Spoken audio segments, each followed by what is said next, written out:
इस जीवन में दो ही चीजें निश्चित हैं। There are only two things that are certain, death यानी कि मृत्यु, और दूसरा है टैक्स। इस जहां से उस जहां तक जहां भी जाओगे, हर मोड़ पर हर जगह मुझे ही पाओगे, यानी कि टैक्स। मैडम, सपना था विश्व गुरु बनने का, बन गए हम टैक्स गुरु।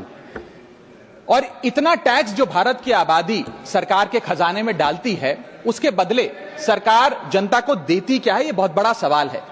कौन सी ऐसी हाई क्वालिटी सर्विस है जो फ्री ऑफ कॉस्ट जनता को दी जाती है? क्या हमें quality health care free of cost मिलता है? नहीं मिलता।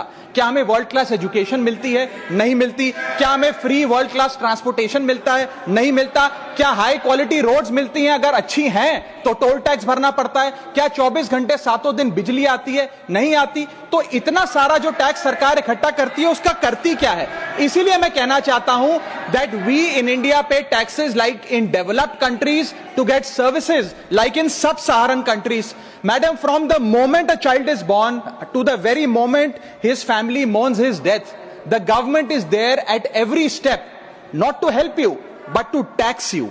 और आइए एक रोमांचक यात्रा पे चलते हैं। माननीय वित्त मंत्री जी हर बार मेरे सवालों का जवाब देते हुए मुझ पर तंज कसती हैं और कहती हैं कि शायद ये चार्टर्ड अकाउंटेंट नहीं है, इनकी डिग्री असली नहीं है, तमाम तरीके की बातें मेरे बारे में कहती हैं, निजी हमले करती हैं। मैं उनका बहुत सम्मान करता हूं, मेरे मन में उनके प्रति बहुत आदर है, ओहदे में, हैसियत में, उम्र में, अनुभव में बहुत बड़ी है मुझसे। लेकिन आज मैं इस सीए की डिग्री को किनारे करके सरल भाषा में आम आदमी की तरह इस देश के आम आदमी का दर्द आपके सामने रखना चाहता हूं कि कैसे हमारे जन्म होने से लेकर हमारे मरने तक टैक्स पे टैक्स सरकार हमसे वसूलती है। मैं आपके सामने जीवन के 8 चरण, 8 स्टेजेस ऑफ लाइफ रखना चाहता हूं। फर्स्ट स्टेज ऑफ लाइफ, जब इंसान पैदा होता है, that is the birth stage.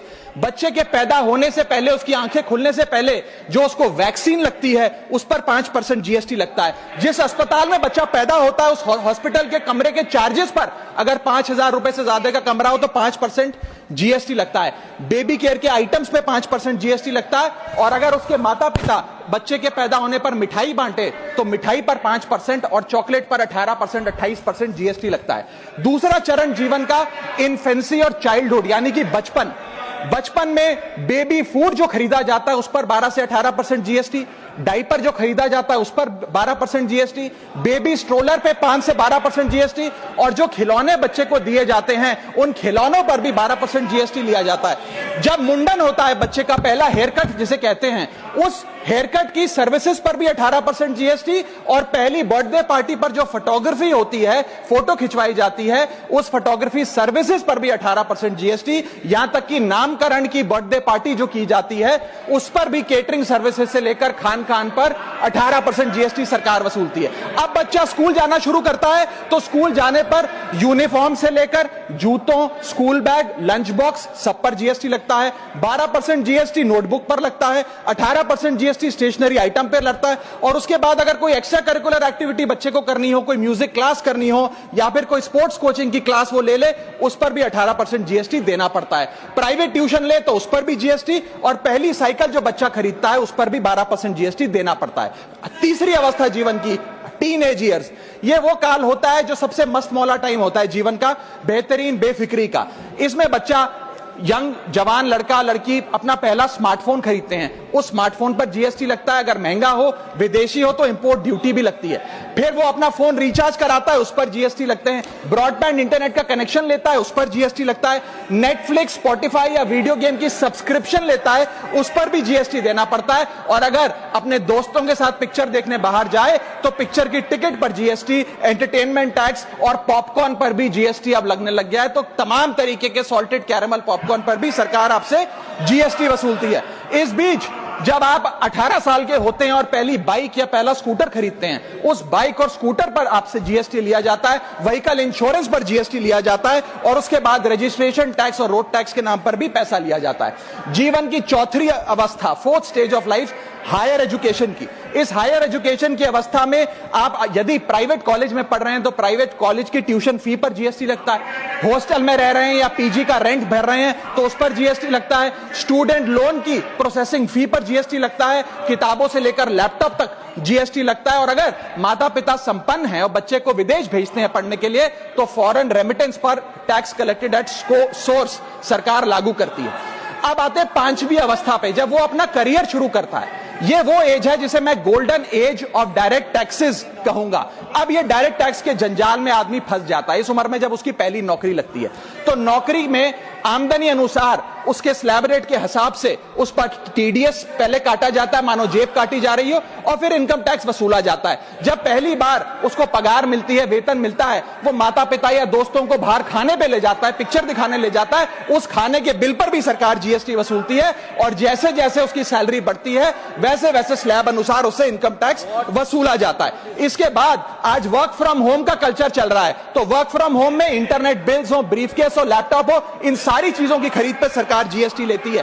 और अगर आप ये पैसा निवेश करें, इस निवेश करने पर आप कोई भी फाइनेंशियल इंस्ट्रूमेंट खरीदें तो सिक्योरिटी ट्रांजैक्शन टैक्स के नाम पर, मैडम मेरा समय जा रहा है, कोई फाइनेंशियल इंस्ट्रूमेंट खरीदे तो फाइनेंशियल इंस्ट्रूमेंट की खरीद पर सिक्योरिटी ट्रांजैक्शन टैक्स, उसकी ब्रोकरेज पर जीएसटी और फाइनेंशियल एडवाइजरी पर जीएसटी। और जब आप ये फाइनेंशियल इंस्ट्रूमेंट बेचते हैं तो उसके मुनाफे पर सरकार आपसे कैपिटल गेन टैक्स वसूलती है। यहां तक कि हेल्थ इंश्योरेंस और लाइफ इंश्योरेंस प्रीमियम्स पर भी सरकार आपसे जीएसटी लेती है। इसी सरकार के मंत्री माननीय गडकरी जी भी सरकार से यही गुजारिश कर रहे हैं कि इंश्योरेंस प्रीमियम पे कम से कम जीएसटी हटा दिया जाए। इसके बाद इंसान अपने जीवन की छठी अवस्था में आता है, यानी कि मिडिल एज। इसमें उसकी आमदनी भी पीक पर होती है और उसका टैक्सेशन भी पीक पर होता है, अप्रेजल होता है, प्रमोशन होता है, बोनस मिलता है, और हाई टैक्स स्लैब के चलते वो अपनी कमाई का एक अधिकांश हिस्सा इनकम टैक्स में सरकार को जमा कराता है।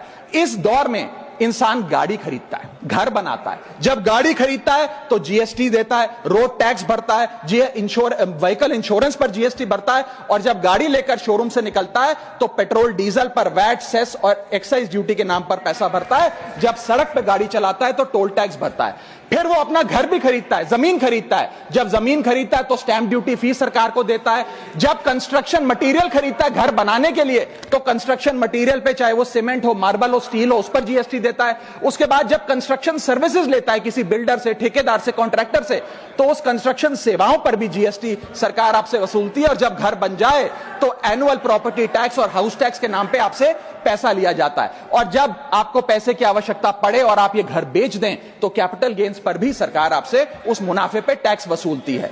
और इस बीच शादी तो रह ही गई, फिर इंसान शादी करता है, इस बीच तो बैंक्वेट हॉल बुक करता है, उस बैंक्वेट हॉल की बुकिंग पे टैक्स भरता है। शामियाना, खाना, केटरिंग सर्विसेज लेता है, उस पर जीएसटी भरता है। ज्वेलरी खरीदता है, उस पर जीएसटी भरता है। कपड़ा, शेरवानी सिलवाता है, कुर्ता पजामा, सूट पैंट, उस पर जीएसटी भरता है। यहां तक कि वेडिंग इन्विटेशन से लेकर, ब्राइडल मेकअप से लेकर, हनीमून के ट्रैवल तक हर चीज पर सरकार आपसे जीएसटी वसूलती है। सातवीं अवस्था सरकार जीवन की, वो है रिटायरमेंट। इस फेज में इंसान चाहता है आरामदायक जीवन जिया जाए, जो जीवन में कमाया उस कमाई के सहारे उसकी इंटरेस्ट पर, पेंशन पर जिया जाए। लेकिन इस अवस्था में भी सरकार पेंशन और इंटरेस्ट इनकम पे आपसे टैक्स लेती है।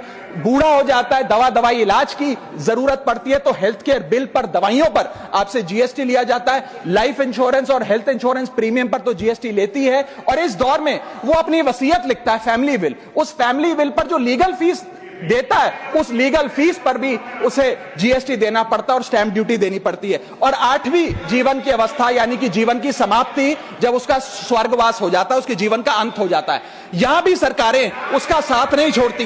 यहां पर भी सरकारें उस पर टैक्स लगाती हैं। जब कोई इंसान मरता है तो उसके अंतिम संस्कार में देसी घी, चंदन वुड, नारियल, इत्तर जैसा सामान इस्तेमाल होता है, उस पर भी जीएसटी लगता है। और जब उसके मरने के उपरांत अखबार में ऑबिचरी की इश्तेहार छपाया जाता है, उस पब्लिकेशन ऑफ ऑबिचरी न्यूज़पेपर पर भी 5% सरकार जीएसटी लेती है। और मरने के बाद जब प्रॉपर्टी उसके बच्चों को या परिवार वालों को दी जाती है, उस म्यूटेशन पर भी सरकार आपसे ड्यूटी सेस लेती है। यह है life cycle of taxation model. लेकिन मैडम, सबसे जरूरी बात यह है कि इतना टैक्स देने के बाद सरकारें हमें देती क्या है? मैं जानता हूं कि टैक्स सरकार के लिए जरूरी है, इस सरकार के लिए नहीं, जितनी सरकारें इस देश में रही सबने टैक्स लगाकर जनता से पैसा लिया।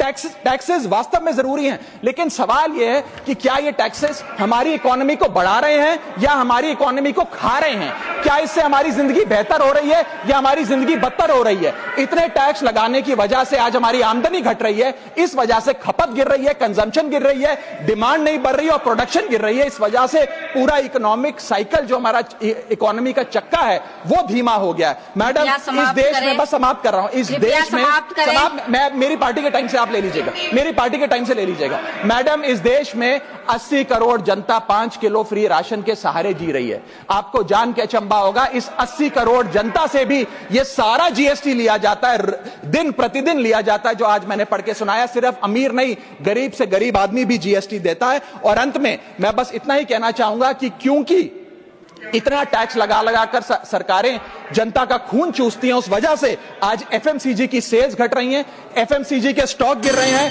कंजम्पशन डाउन हो रही है, नई गाड़ियों की सेल श्रिंक कर रही है, तमाम तरीके की जितनी भी न्यू परचेजेस होती हैं उसमें मंदी देखी जा रही है। सरकार को जीएसटी कम करना चाहिए, कम करेंगे तो जनता की जेब में पैसा आएगा तो मांग बढ़ेगी, खपत बढ़ेगी और इकोनॉमी का चक्का चलेगा। आपका समय समाप्त। बहुत बहुत शुक्रिया।